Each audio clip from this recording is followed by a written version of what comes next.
പൊത്തിഫറിൻ്റെ വീട്ടിൽ ജോസഫിന് എന്ത് സംഭവിച്ചു? കർത്താവ് ജോസഫിൻ്റെ കൂടെ ഉണ്ടായിരുന്നു.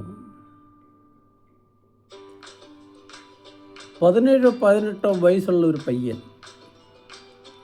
അവൻ വിശ്വസ്തനും സൽസ്വഭാവിയും കഠിനാധ്വാനിയും കാര്യകുശലനും ദൈവഭക്തനും ആണെന്ന് പൊത്തിഫർ കണ്ടു. അയാൾ അവനെ തൻ്റെ ഭവനത്തിൻ്റെ മേൽനോട്ടക്കാരനായി നിയമിച്ചു.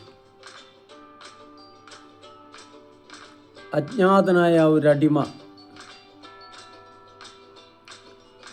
ഫറവോയുടെ കാവൽപ്പടയുടെ നായകൻ്റെ വീട്ടുകാര്യസ്ഥൻ. കർത്താവ് അവൻ്റെ കൂടെ ഉണ്ടായിരുന്നു. ജോസഫ് വളർന്നുകൊണ്ടിരുന്നു.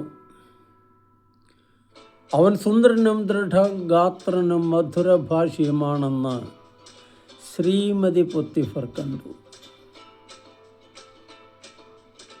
അവൾ അവനെ സ്വന്തമാക്കാൻ ആഗ്രഹിച്ചു. എല്ലാം കാണുന്ന കർത്താവ് അവൻ്റെ കൂടെ ഉണ്ടായിരുന്നു. അവൻ വഴങ്ങിയില്ല. അവൾ പലവട്ടം പരിശ്രമിച്ചു. അവൻ പറഞ്ഞു, ഇത് ദൈവത്തിന് ഇഷ്ടമല്ല. എൻ്റെ യജമാനനെ ഞാൻ വഞ്ചിക്കില്ല. പക്ഷേ അവൾ പിന്മാറിയില്ല. ഒരു ദിവസം അവൾ അവനെ കടന്നു പിടിച്ചു. അവൻ കുതറിയോടി. മുറിവേറ്റ സിംഹിനിയെപ്പോലെ അവൾ അലറി, ആ ഹെബ്രായ പയ്യൻ എന്നെ അപമാനിക്കാൻ വന്നു. കൊട്ടാരത്തിലുള്ളവർ അത് കേട്ടു. പുറത്തുള്ളവർ അത് കേട്ടു. പൊത്തിഫർ അത് കേട്ടു.